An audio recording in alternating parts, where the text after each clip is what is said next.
like to call the February meeting of the Haywood County Board of Education to order. It's been delayed a couple of times. I appreciate the attendance tonight by everyone, and glad we were able to get enough snow off the roads where we could do it, and everybody hopefully will be able to get to and from the meeting safely this evening. That's what our wish is. Tonight I'd like to ask Mr. Jimmy Rogers if he'd lead us in our invocation. It'll be immediately followed by the Pledge of Allegiance. Would everyone please rise? Let us pray. Most kind and gracious Heavenly Father, first of all, we do come again to you with some heavy hearts with the loss of another great teacher in our system. Lord, we pray that you continually be with her family and comfort them and guide them through this time of distress and time of sorrow. Let them be cheerful, Lord, for the celebration of the life that they had. Lord, guide us and direct us as board members, that we make the best decisions, that we can better educate the children of this county. Be with our teachers, be with our staff, be with us all, that the decisions we make are in the best interest of all concerned. Guide us and direct us in all that we do, and we give you the praise and glory for it all. Amen. I pledge allegiance to the flag of the United States of America and to the republic for which it stands, one nation, under God, indivisible, with liberty and justice for all. You may be seated.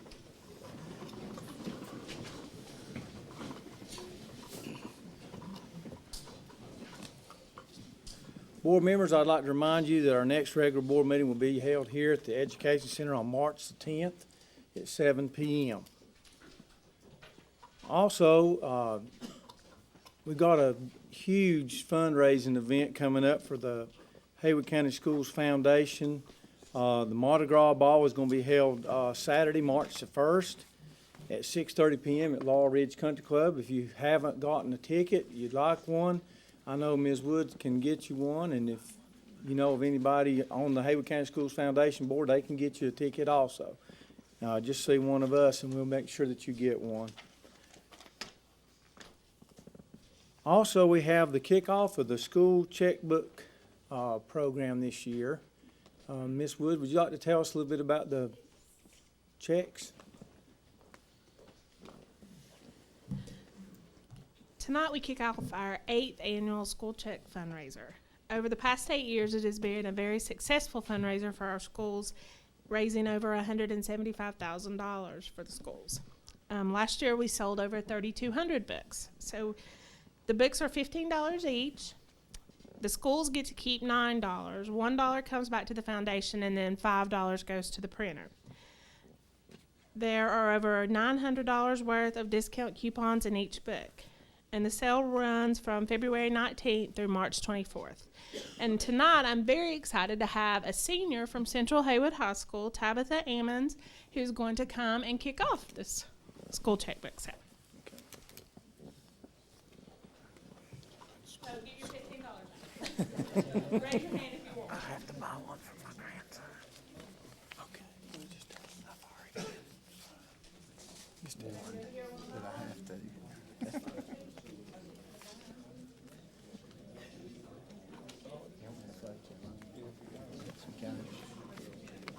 Just don't. You'll be all right. Here. There's a $5 to go. Give me one there. There you go. Yep. Gotcha. Thank you.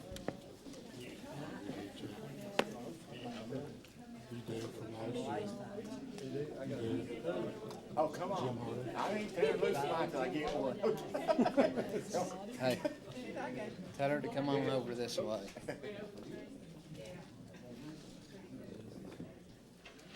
God goes to him. And a book, right? And a book, yeah. You don't get a book, though. You I just don't get get a your book, $5. that's all right.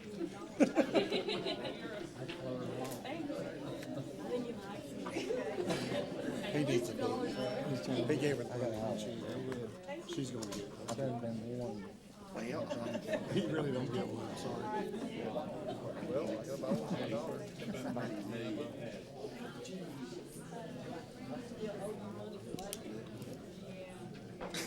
Was it 10 or 15?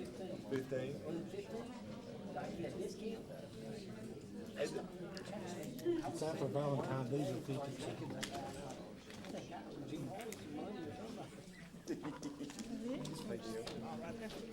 You can get the books at any of the 16 schools, or the central office and the foundation office.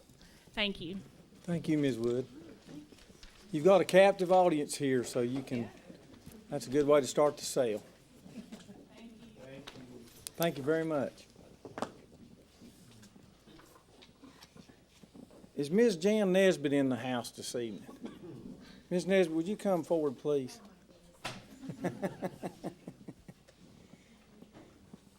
I won't ask you to speak, but I'd like to recognize you. I understand that this is getting really close down to the last few days that we're going to have you as our employee. And I Exactly. wanted to say thank you for many years of service. We won't say how many. That's right. Your many That's years of exactly right. service. Thank That could be anywhere from 3 to on up. So we'll just say that. I do want to thank the board.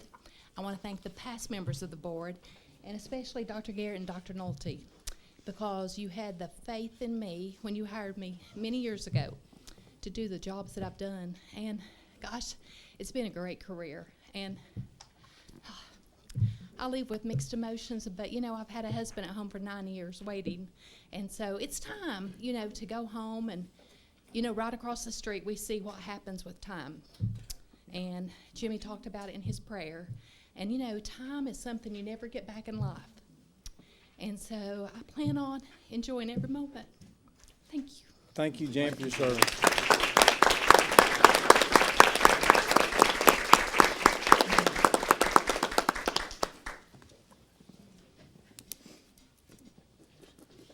That's who we've got taking care of our children in Haywood County, folks. People that care. Thank you so much, Jan. Thank you. Under agenda adjustments this evening, we will have a calendar update since we've had a little bit of inclement weather. I think everybody kind of noticed the 8 to 12 inches of snow we had. So we're going to have a calendar update after number 11. We'll add that as 11B, 11A and 11B or something such as that. But we want to hear about our new calendar outlook from Ms. Wood. Also, under item number 19, we're going to add a small item from Building and Grounds that Mr. Leatherwood has from Building and Grounds. And also, we want to delete item number 7, the facility update from Tracy. We're going to look at that at a later date. Okay? Is there any other agenda adjustments that we need to talk about? Okay. Next on our agenda, I just wanted to publicly mention the fact that the board did take a look at our last workshop or our board retreat at the growth plans from several of the schools that had those plans presented to the board. And just to let you know that we did discuss those, and if there's any other further discussion, we'll be glad to entertain that at even another board retreat or at a board meeting, whatever your wishes are. I just want to let everybody know that we did look at the growth plans for the schools. Mr. Francis? Yes, sir. I'd like to thank the schools that presented those. And again, I've talked to Dr., there's some terminology I don't understand, that at our next little retreat or board thing that I'd like to go over. Sure. I may go ahead and email those out to the board. It was a suggestion to email those out. Yes. Because other board members may have some questions, but again, I want to thank everybody. There's a lot of time put into those. They were. And I just got to we just got summarizing of them. So again, I'd like to thank everybody that did that and submitted that to us. It's well worth reading. You learn a lot. So again, I want to thank for doing that for the board and giving us that update. Any other comments? Thank you, Mr. Morris. Now the board will hear from Mr. Todd Trantham. Thank you, Mr. Chairman, members of the board. If you'll direct your attention to item number 8 on our agenda. Item number 8 is the introduction of the Power School Parent Portal. Last year, as we concluded the last school year, we wrapped up the use of our old data management system called NCWise, and this year the state of North Carolina rolled out a new data management system called Power School, and we have been in the process of implementing that over the past 6-7 months since we started school. That system allows us to have access to student demographics. Our teachers keep grades in that system, schedules. Anything that really runs our schools as far as data goes into that system. And one of the new features that we have access to that we want to open up for our parents is a system called the Parent Portal. Over the course of this month, the month of February, our schools will be one by one implementing that and announcing that at the school level. What the Parent Portal does is it gives individual parents the ability to access the grades, the attendance, easily email the teacher of their students. Eventually, we hope that there's some other things that wind up in the Parent Portal, like scheduling, maybe even the ability to register test scores. But as they have begun that this year, parents right now can have access, if they wish, to see pretty much a live indication of what their child's grades are. We've done some things on our end as far as asking teachers to have grades turned in on Thursdays so that we each week have a regularly updated schedule for grades across the district. But as of just a few minutes ago before I stepped up here, about 300 of our parents have already signed up, and we're excited to be able to offer that as a service so we can be just a little bit more transparent with our parents as to how their children are doing. I just want to make you aware of that tonight and take any questions you might have. Does anyone have any questions for Mr. Trantham? Thank you, Mr. Chairman. Thank you, Mr. Trantham. Next is our open session where the public has an opportunity to talk. Now is the time period designated by the Board of Education for public comments. This time is set aside for comments from the general public in regard to matters of concern to the public. However, comments addressing specific students and/or personnel are prohibited due to confidentiality, laws, and regulations. Comments are limited to 3 minutes. The board requests that all speakers adhere to the time limitation and prohibition against mentioning individual students and personnel. The board recognizes Ms. Juanita Dixon.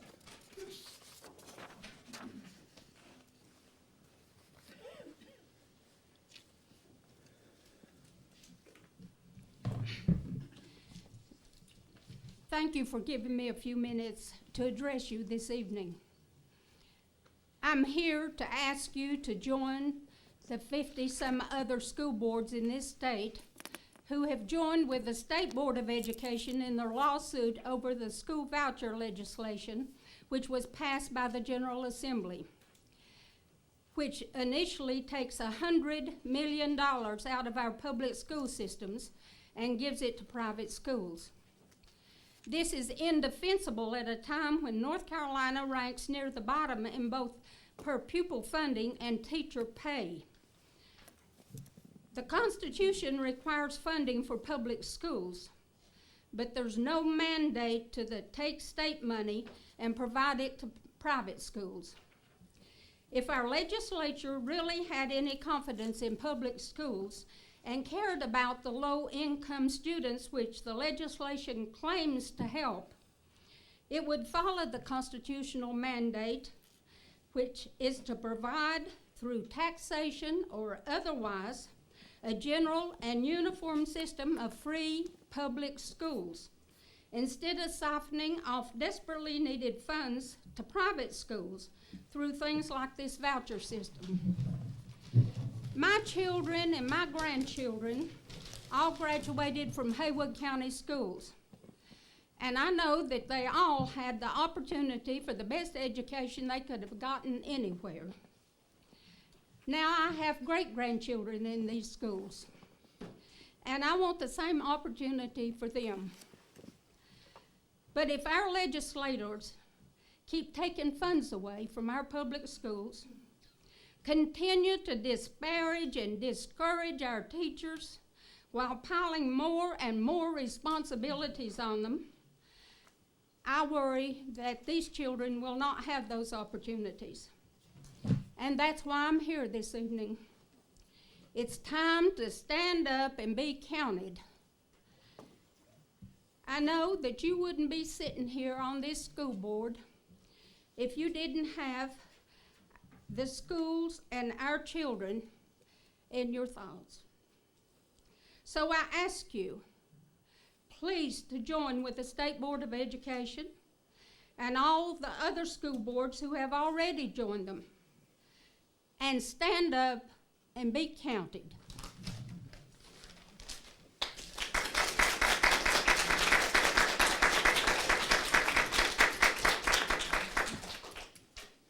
Thank you, Ms. Dixon. The board recognizes John Green. It's John Gears. I'm sorry, It's all right. Geers, is that correct? Sorry. Like gears, tractor, but gears. I just briefly wanted to comment on the same topic that Juanita has spoken to you about. About 1995, I started being a tax-paying member of this community. I've enjoyed the community very much. That's why we moved here. We love the values. We love the systems. I was too old to have children in the school system here. But I think I have a perspective to bring to the board. When I got out of the Navy, I went into education, early childhood education, actually. I have 2 degrees in early childhood education. While I was working on those degrees, I did work in private education in one of the toughest communities in the nation, East St. Louis, Illinois, where about 1 in 20 houses still stood. I then started a school with 5 other teachers, and we moved a school into the close suburbs of the city, and we had a provision for low-income students in that private setting. It was a school run by teachers for children, who understood how they think, how they understand mathematics, how they develop reading. And as a result, we had 77 children the first year we opened our doors. I moved on and taught in a prized university's school system that was a model for teaching teachers how to teach children, and they had to do performance activities in our classrooms. So I have a lot of a private school experience, but I also taught undergraduate and graduate courses in how to teach reading, math, and thinking in children. My children went to some private schools. Some were good, and some were bad. They went to public schools, and some were good, and some were bad. But the accountability I liked in public education, quite frankly, because I get to vote for you guys, and you oversee them. And there's a line of my values that I have a right to vote on, and a right to see develop in a school and develop in a child that I think is important. I also think that we are very, very fortunate to have the public school system we have here. I'm very proud of it. I've been very proud of it the day I got here. It's something I'd love to find time to volunteer in. I just encourage you strongly to participate in this lawsuit. Thank you. Thank you, Mr. Gears. Now, I apologize for butchering your name. That's fine. The board recognizes Mr. Monroe Miller.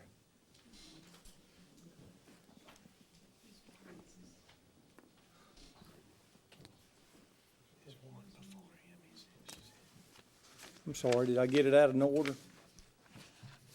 Yeah, I think I'm number 4. I apologize. I flipped it over. Mr. Matthew Wise. Go ahead. Whatever you want to do. Okay. I apologize. I flipped the page over. I'm going to address your item 15 on your agenda today, resolution to participate in NCSBA school vouchers lawsuit. Before I do that, I'll read a quote from Joe Haas, Executive Director of the North Carolina Christian School Association. At the end of the day, parents have the ultimate responsibility concerning the education of their children, not the state. This is what I have learned about the funding of this lawsuit. The North Carolina School Boards Association initiated this lawsuit and wants school boards to join in, 50 out of 116, the last count. Litigation funding is from a legal assistance fund, funded from membership from each local school board. Haywood County paid approximately $18,000 in dues, again coming from taxpayer dollars, of which $800 went to this legal assistance fund. This litigation is funded by taxpayer dollars. Ed Dunlap, Executive Director of the North Carolina School Boards Association, dated early February 6th, said, "If your local board would like to join the litigation as a plaintiff, we need to know that no later than 10 a.m. Wednesday, February 12th. That's last week. When asked why this item was still on the agenda after this date, the chair said the agenda item 15 will remain on the agenda so the board can decide any action or no action. Have you looked at the Haywood County report cards lately? On ncreportcards.org. It shows the percentage of school student scores at or above grade level in English and math for each school. There are 9 elementary schools, 3 middle schools, 3 high schools, and something called Haywood Early School. I examined the math grades as my background is engineering, and I have a solid math background. There were average math scores for each of these categories. Remember, these are scores. These scores are students at or above grade level in math. The elementary schools, 62%. Middle school, 37%. High school, 12%. Haywood Early, 54%. Central High was the lowest, coming in at 5.6% at or above grade level. Is everybody getting this? If I had a child at one of these high schools, I would want the option to do something about it. If I qualified for a voucher assistance grant, I would want to look into that. I resent that you as a board are even considering using taxpayer funds to vote on a resolution to participate in NCSBA school voucher lawsuit. Notice that I have not, have a little more, can I? That's it? I'm sorry. Okay, thank you. I've been chastised in the past for not strictly adhering to it, No, so that's no problem. I'm gonna be consistent All right, tonight. thank you for allowing me to express my opinion. Yes, sir, Mr. Miller, thank you. Now, since I got out of order, Mr. Matthew Wise.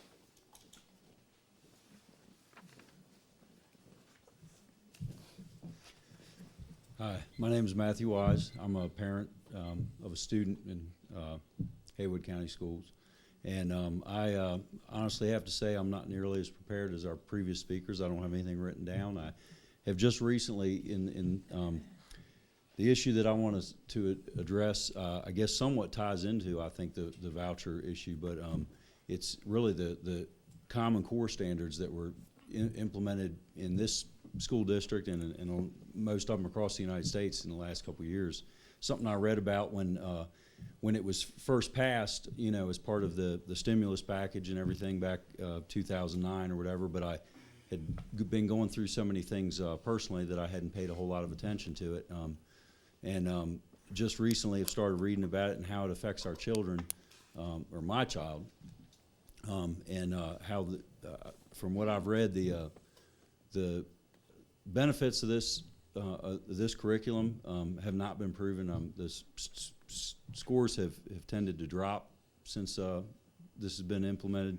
But the biggest problem that I have with it is that it's a federally mandated, federally devised curriculum that was funded by corporations, funded by political groups, and at the federal level. And I believe, you know, that our children should be educated, you know, in our community, with decisions made by the people in the community, by parents, and by local educators, and not with an edict that's handed down from our federal government.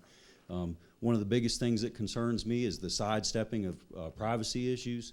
That's part of the Common Core thing, the Common Core curriculum, where the data of our students from blood type and hair color, religious preferences, along with all your normal grades and stuff like that, is recorded from the time they're in preschool until the time they hit college. And this stuff is saved, sent to our federal government, and warehoused. And I really don't think that that's something I want my child to be a part of. It goes a whole lot deeper than that. But the main reason, I'm a recent resident of Haywood County. I moved here about 2 years ago due to a job relocation and in the Asheville area. And the main reason I moved to Haywood County was because of what I read about the schools. And I wanted my child in a good school and in a good community. And I heard that's what this was, and that's what I found. And that's why I am coming forward to address the school board, because I think that my concerns will be addressed. So I know my time is getting close to being up, so I just wanted to kind of give you an idea of my concerns as a parent, like you asked, and hopefully we can do something about this. I know that, I'll just end with one thing. I know that these things come down from the federal to the state and then here to this local level, but I just want to remind everybody that today was a federal holiday, and yet our schools were in session, so we do have some control over things. Thank you.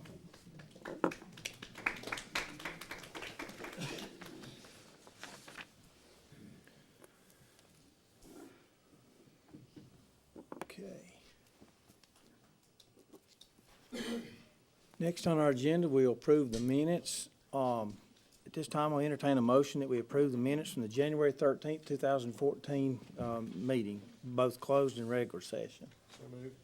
Mr. Francis has a motion. Do I hear a second? I'll second it. Second, Ms. Shandable. Any questions or discussion on the motion on the floor? There being none, we'll vote. All those in favor, please raise your hand. Motion carries unanimously. Next on our agenda, we have Ms. Wood back for our challenging calendar.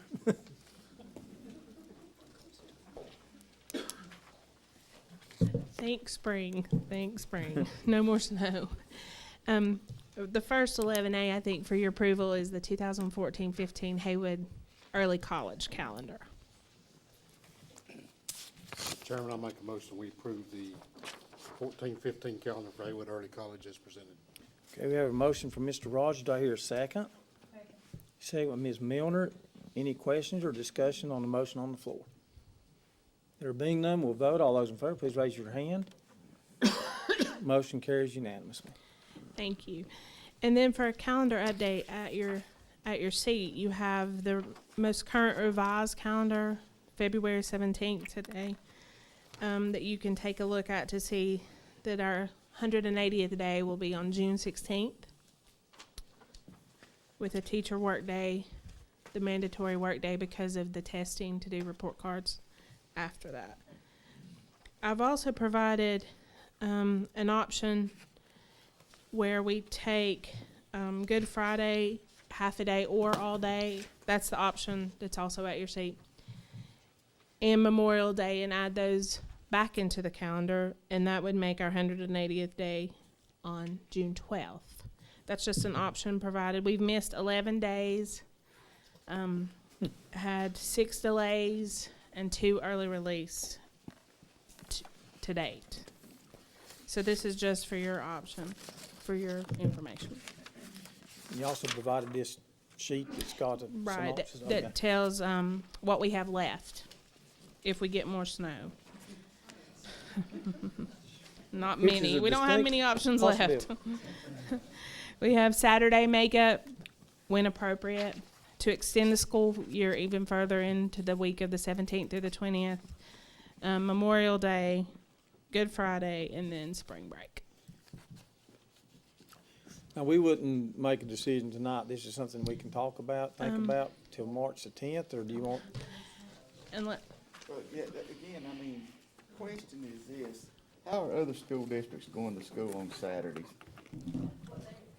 go ahead. Yes, ma'am. What they're doing is they're actually having to pay time and a a half for those hourly paid employees, and looking at our fund balance, we do not have those funds to do that. But that's when they go Monday through Saturday. Okay. That's on our hourly employees. It is. Okay, have we looked at extending the school day 15 to 30 minutes? Yes, Mr. Henson has asked us to look at that. We're meeting with attorneys on Wednesday. Mr. Henson's recommendation was, if there was any way to lengthen the school day and not have to go the 180 days, which we do not think that there is, but we certainly want to make sure that we cover every single aspect. Okay. And then what is by law the last day we can go? It is the last day of June. The last day we can go up to the 30th. Okay. Now, in the past, there has been, since I've been on the board, I remember one year, the governor actually gave some days in the Wait. school year, considering a lot of different places in the state missed so many days on a real bad year, so, you know, that may come about, we never know yet, so. They forgave some of the days out of the calendar. Any other questions about the calendar?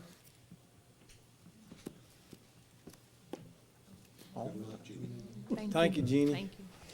Our prayers are with you and the calendar committee. Yeah, and with the weather. Well, it's, you know, people have plans on Good Friday, people have plans on Memorial Day.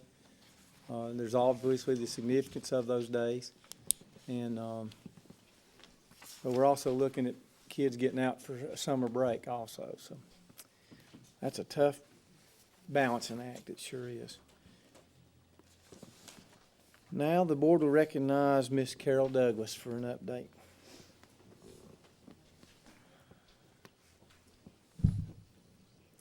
Mr. Chairman, board members, you have before you on the Moodle a reposted, slightly revised proposed graduation dates. I've talked to the principals today and Western Carolina University Friday and today, and the best that we can do with them because they have sports camps planned and we're going so far into the school year. So we are looking at Haywood Early College on Thursday, May 8th. And that is Haywood Community College's graduation, which they participate in. They would then come back to school and finish their coursework. Pisgah High School on Thursday, June 12th at the Ramsey Center at Western. Tuscola High School Wednesday, June 11th at Western Carolina. And Central Haywood High School on Friday, June 13th at Haywood Community College.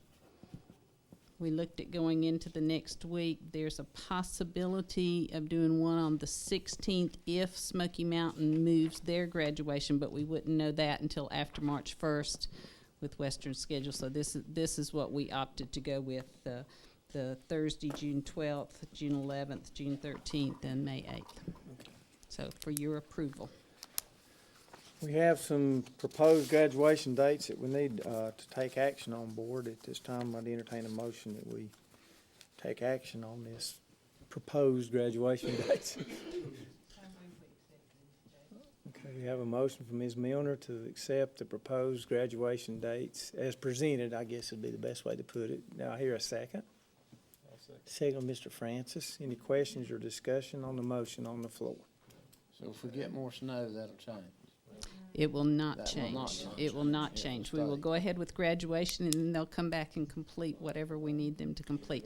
We're hopeful that those seniors we can do, because the state says we have to do the testing in the last 5 days of school for the schools that are on the block schedule. We're hopeful that those seniors can get their testing in the first days so that that won't interfere. What about our school that's on the 7th period? They have to have theirs within the last 10 days of school. So they're quicker. They have a little more wiggle room. Okay. Thank you. Any other questions about this? I think it's great that we was able to move it around a little bit. Just a little bit. And that's as of like 5 o'clock today. Any other questions or comments before we vote? All those in favor, please raise your hand. Motion carries unanimously. Thank you. There's your graduation dates. Now we just make the weather and the schedule cooperate. That's all we can do. Item number 13, board members, we need to vote as a board to approve the work session, 2.5 hours credit that we can receive from the North Carolina School Board Association. As you know, we are required by law to have 12 hours of continuing education credit each year, and this would work towards those 12 hours through one of our work sessions, and we can continue to do that in-house here. All I need is a motion to approve. Mr. Chairman, I'd like to make a motion to approve this. Okay, we have a motion from Mr. Rogers. Do I hear a second, Mr. Leatherwood? Any question or discussion on the motion? There being none, we'll vote. All those in favor, please raise your hand. Motion carries unanimously. Okay. Board members, we have a law conference coming up, and to participate, we need a board approval. We have a board member that'd like to attend this when it gets rescheduled. I think Mr. Rogers was going to go, and then it got snowed out, so they're going to reschedule. But if he can make it, let's go ahead and at this time, I'll entertain a motion we approve him attending the NCSBA Law Conference, and it's in Raleigh, I believe. Yes. Okay. Motion. We have a motion from Mr. Henson. Do I hear a second? Second, Ms. Milner. Any question or discussion on the motion? There being none, we'll vote. All those in favor, please raise your hand. Motion carries unanimously. Item number 15 is the school voucher lawsuit resolution. I do have an update on the lawsuit on the vouchers. The total number of school districts that did get in before the deadline was 69 was what I was told today, 69.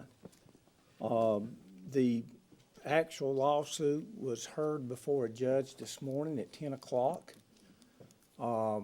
He did uphold the fact that the lawsuit could be brought. He could have thrown it out of court if he had so chosen so. This board has the opportunity to still support through the resolution, but not be included on the initial lawsuit at this time, because we missed the deadline due to the weather. At this time, I'll entertain a motion that we support the resolution for the school voucher litigation. Mr. Chairman.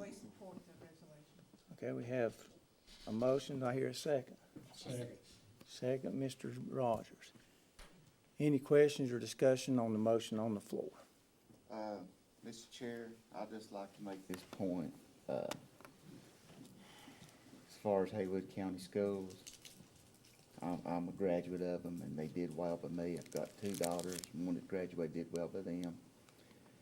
My thing, I wish that the North Carolina School Board Association would spend as much time fighting this teacher 25 thing and fighting for some hard pay raises for our teachers instead of litigation. I mean, that's the voucher thing. I think, as you said today, the law rule, which was a good, it's going to continue down the course. Oh, yes. So, you know, that's me. I just wish that the School Board Association would fight as hard for our teachers on this 25 as they're fighting us on this, on the voucher litigation. Okay. Any other questions or comments? Mr. Chairman, I would like to say too, I know that when we did not get this presented before, some of our time was due to a lot of people not having the proper information concerning this litigation. And I do appreciate you and your hard work and the board as far as getting everybody totally informed with what this is truly about. And so I thank you for that. Okay. But you're saying that we won't join a lawsuit, we're just supporting it, is that what Well, you're? what could happen is we would be on record, and if it goes into an appeal process, then we could join at that later time. It would be, is my understanding. But, let's see. It's supposed to be Friday, I believe, sir. Yeah, it's heard again Friday. Yeah, the next proceeding in the litigation is a hearing on the request for a preliminary injunction which would prevent the state from distributing vouchers while the two cases are being decided. Judge Hobgood will hear arguments on the request on Friday morning, is my understanding. So no, we would not be included in the initial litigation. Any other questions, comments? Does that need to be rewritten then, or would this? It can stay the same.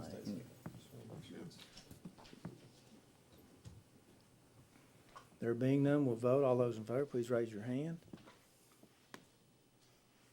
All those opposed, like sign. Motion carries 7-1.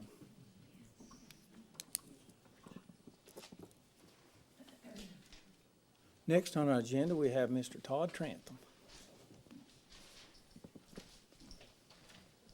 Mr. Chairman, members of the board, if you'll direct your attention to item number 16 on the agenda. It is a bid for tablets out of the Race to the Top grant.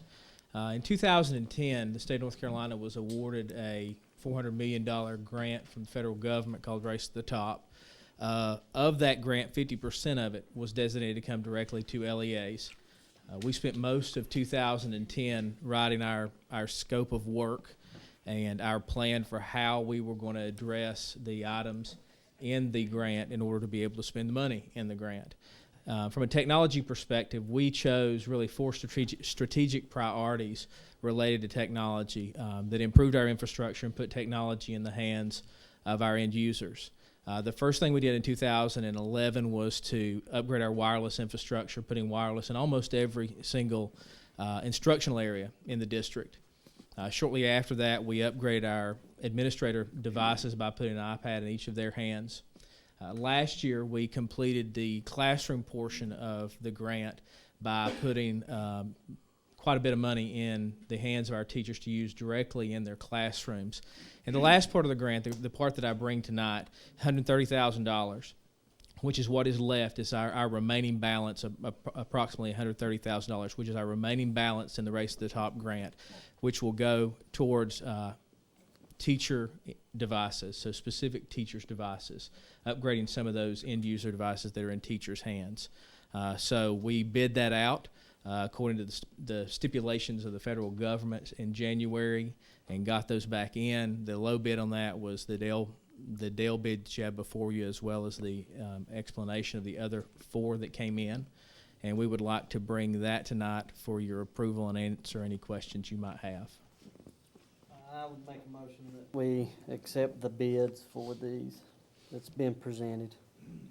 We have a motion from Mr. Kirkpatrick, seconded by Mr. Leatherwood. Any questions or discussion on the motion? The tablet, the Dell Pro tablet, Yes. $949.64. Why is that tablet more than like a normal iPad tablet? Well, first of all, we specifically looked at needing a device that would replace some of our XP machines. We knew that when we looked at the scope of sequence where we were going to be in 2014 would be very close to the end of life of our XP machines. And as much as an iPad is a really good device, an iPad is not necessarily a computer. It doesn't run some of the specific technology that teachers have in their classrooms, their smartboard software, their document cameras. So we wanted a device that would still run those things so it could be a replacement for the computer that was in their classroom. This particular tablet is an all-in-one tablet. It has the ability to be a tablet, the ability to be a laptop, and the ability to be really a desktop machine as well. So it's something that could become for that teacher their one device that they use for all their instructional purposes. So we felt like from a total cost of ownership, it was a good investment in that environment. But I appreciate that because, you know, a lot of times you try to incorporate everything you need to an Apple or to Sure. one or the other, and appreciate you for that. Thank you, Mr. Chair, for letting me ask that question, sir. And that's one you'd like to recommend? Yes, that is the one I'd That's what's like. going to work with our Yes, infrastructure? yes. Okay. The Dell tablet, bid number 1 on your list. Okay. I just wish we could get more of them for our teachers. Yeah. We have a motion on the floor. Any further discussion or questions? I don't know whether this is discussion or question. My understanding is it's gonna be split up between all the schools, per pupil. student ratio? Yeah, basically what we do is we look at the number of students at each school. If we were to purchase 150 of these devices, the ratio would be 1 for every 50 students. So a school with 250 students would get approximately 5. A school with 1,000 students would get 20. And so that gives you an idea of just the number per school that you're looking at.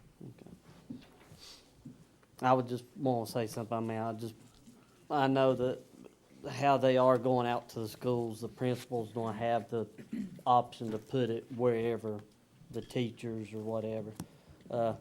We might want to look into, once they have been put out there, if we've got a teacher that might get one that has an iPad. And I've talked to Mr. Trantham about this, or myself and another board member, is seeing if those iPads get to other people, might not have it somewhere in the school system. Sure. Absolutely. Okay. Any other comments, questions? There being none, we'll vote. All those in favor, please raise your hand. Motion carries unanimously. Thank you, Mr. Chairman. Yes, sir. Thank you, Mr. Trent. Mr. Hines.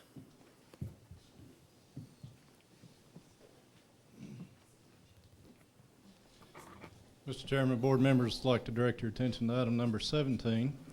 This is the proposed 4-year contract selection process for teachers that was developed by a committee of teachers and other school system employees. With your approval, this process will be used by the superintendent to fulfill the requirements of the new 10-year contract law. Do I hear a motion we approve the 4-year selection process as presented? Motion. I have a motion from Mr. Henson. Do I hear a second? Second. Second from Ms. Milner. Any questions or discussion on the motion? Number one is, again, it's a law I don't agree with.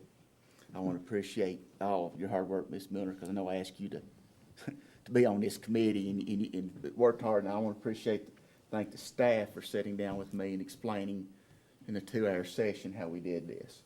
But again, I want to sit here and say it again, we got the greatest teachers in the world. And I appreciate our teachers. I truly, truly appreciate our teachers. They do a lot of stuff required of them. So that in turn, Mr. Francis, that's all I got to say. Again, thank you for letting me have that opportunity. I'd like to echo off of that one time, Mr. Chairman, I'm sorry. I think we're all. Yeah, the whole board does not like the way this is by law. I do agree with Mr. Morris. I think all of our teachers need to be rewarded for all the good job they do. And it's a shame that our state and our government has let us come down to this type of system for rewarding our teachers, so. But we do appreciate all the teachers' hard work. Any other comments, questions? There being none, we'll vote. All those in favor, please raise your hand. Opposed? Motion carries 7-1. Thank you, Mr. Chairman. Mr. Moss is next on our agenda.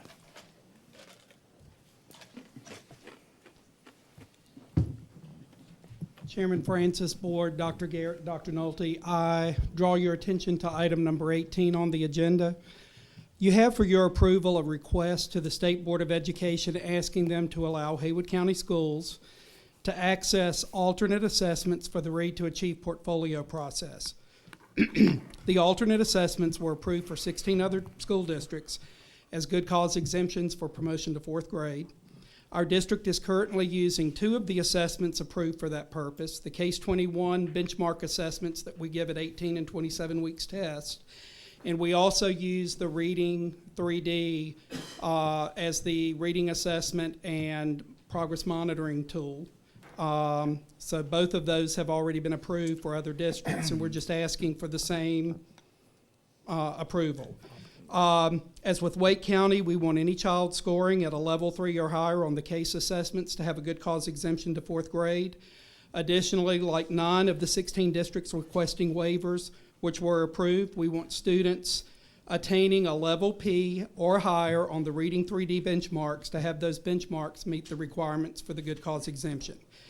As part of this, the state has required the request that we are asking you to approve to be approved by you and signed by the board chairman. This request also meets the other requirement that the state board has put out there, and that is that this is a valid standardized assessment of student reading progress.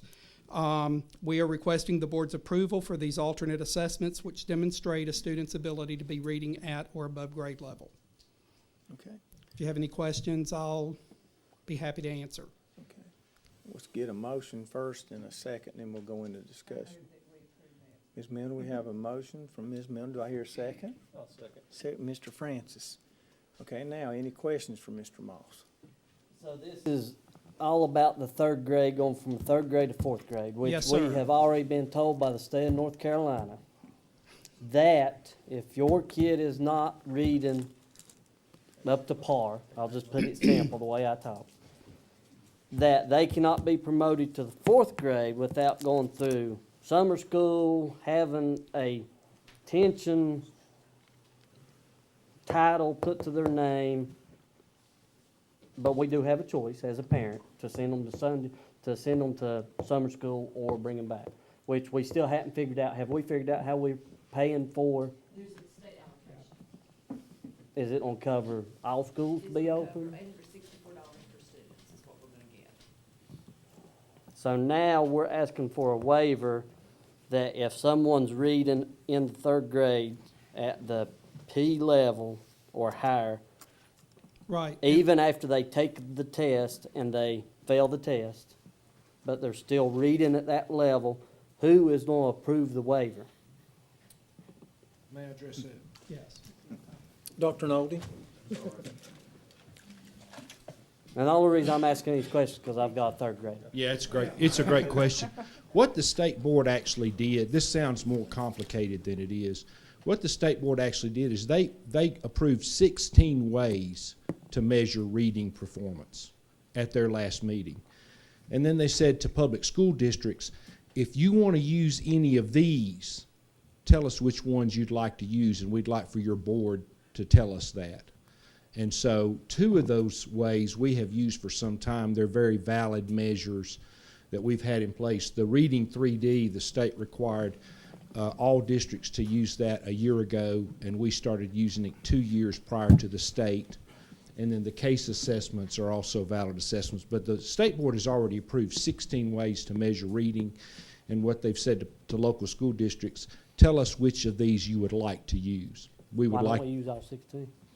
Well, it's not very cost Get effective. everybody out of third grade up. It's not very cost effective to, that's a good question too. We wouldn't want to use all 16 because we would literally need to train people to assess students in 14 new ways, and that would be training costs, plus we'd have to maybe purchase those training materials and supplies.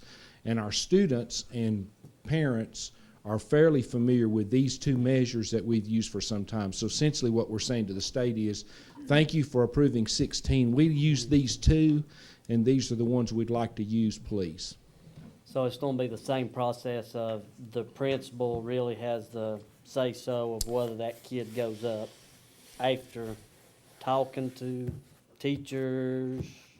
That is not part of the Read to Achieve law, okay? Principals grading and assigning, General Statute 115C 288A. I have that one memorized from being a principal. That applies everywhere except third grade. And in third grade, we have these new hoops that we get to jump through regarding the assessment of reading. But again, I probably made this more confusing than simple, but the state board said there are 16 ways you can measure that. Please have your board tell us which ones you would like to use, and we're asking that you let us use the 2 that we have in But place. who's going to give a final approval to waive that student if they're reading after failing the test? Just The fact that they have those measures. met the requirement, so if they fail the test, you're just going to look back and say, okay, they're reading on grade level P or level P, so they're passed. That's, if they're at P, they pass. Okay. Yes, sir. It's not we're trying to get around anything, it's just how you assess the child. Yeah, I'm not, I wasn't Yeah, we're asking not, that. and we're not asking for anything special. Right. The state has said, here's 16 ways to measure this. Right, and they're finally giving us waivers, and these are the two waivers. And you we picked. like these two because they're valid and we've had them in place for some time. I just was wanting to make sure there wasn't somebody picking up saying, okay, well, this kid needs to go on and not, but you're saying if they're reading at level P and they fail the test, they're moving on. That's correct. Thank you for letting me make that nice and muddy. I think this also helps you sort of identify those kids that you need to work a little bit more on. Yes, I started today creating a list. Hope to have it finished by Wednesday afternoon of students that have already met, the requirements. And, you mentioned to me earlier, you were at Gina Luska a couple of weeks ago when I was present for a meeting that your wife attended. This also helps to take the pressure off, too, of the third grade teachers in terms of the portfolio process that they're having to go through now. Because what we end up doing is we end up focusing then on those students we know will need that portfolio. We still want to be able to use those passages for instructional purposes because we've been given the option to do that. But basically what we're trying to do here too is to alleviate a situation in the classroom where we are assessing a lot and not teaching. Right. Non-teaching. Right. Any other comments or questions before we vote? There being none, we'll vote. All those in favor, please raise your hand. Motion carries unanimously. Thank you. Thank you, Mr. Mawson. Thank you, Dr. Bill, for your explanation. Thank you. Yes, thank you, Dr. Ben. Mr. Shepherd, you have a policy, I believe, to see. Yes, sir. Good evening, Mr. Chairman and members of the board. I have before you policy C4, and the changes at the top of the second page. You see number 3 has been added there. And what he's talking about, this was a request made by the middle school principal group that they would like to put a little bit of teeth into the final exams just to make sure they're getting the kids' best effort on their final exams with so much riding on them now. But they didn't want to go as far as most of the high school exams, so they went with 20% instead of 25%. And we tried to make a clear delineation there that the courses that are being taken for high school credit in middle school, which are Algebra 1 and English 1, would get the 25% for those final exams. They would count as 25% of that course. But as far as, your typical end of grade test, your CTE assessments, those kind of things, they would stay at 20% for middle school kids. You see the little asterisk there at the end of that and the one on number 3, at the end of number 3 on letter E. They refer to the footnote at the bottom. And they come from a communication that was received by Ms. Douglas just at the end of last week. And it's from the EC folks at Raleigh telling us that it's just a reminder that the 25% rule or the 20% rule cannot apply to occupational course of study students, which that does not apply necessarily to middle school, but it does to the high school kids, definitely with the OCS program. So we put the asterisks in, referred to that legal footnote at the bottom. This policy C4 will be tabled for 30 days as per board policy or till the next regular scheduled board meeting, which will be not 30 days, but March the 10th due to our friend the weather. Sometime in March, right? But we'll table it for public input, and board members, if you have questions or concerns, please contact Mr. Shepherd or the superintendent about any inputs you might get from the public on this. Thank you. Thank you. Now we have a report from the Building and Grounds Committee. I think Mr. Leatherwood had an item that we needed to discuss this evening. Mr. Chairman, the Building and Grounds would like to recommend that we allow Meadowbrook Elementary School to do a memorial garden in memory of Mrs. Anna Williams. I'd like to make that in the form of a motion that we let the school do this. Okay, we have a motion from Mr. Leatherwood. Do I hear a second? Second. Well, we got a lot of seconds. I heard Mr. Rogers first, 'cause he sits closer to me. This is my bad ear, Jimmy. So you did well. We have a motion and a second from the Building and Grounds. Any questions or discussion on the motion on the floor? There being none, we'll vote. All those in favor, please raise your hand. Motion carries unanimously. Mr. Leatherwood, please let them know that the board has approved that, and Mr. Hargrove, Dr. Ann. Thank you. Now we have our Finance Committee Chair, Mr. Jim Francis, for the financial report. Thank you, Mr. Chairman. The Financial Committee met earlier today and went over the monthly financial reports. Everything seemed to be in order, so I'd like to present, or bring to the floor a motion to approve the local financial reports. Okay, as presented. we have a motion to approve the regular monthly financial reports of the local board. Do I hear a second? Second. Second, Mr. Henson. Any questions or discussion on the motion on the floor? There being none, we'll vote. All those in favor, please raise your hand. Motion carries unanimously. Thank you, Mr. Chairman. Anything else from finance? That's all this month. Thank you very much. We appreciate the hard work of that finance committee. Dr. Ann, I believe you have some personnel for us. Mr. Chairman, members of the board, for your information, you have 10 separation from employments. You have 1 employment status change. You have 2 leave of absences. Okay. For your approval, you have 14 employments. You have 11 employee status changes.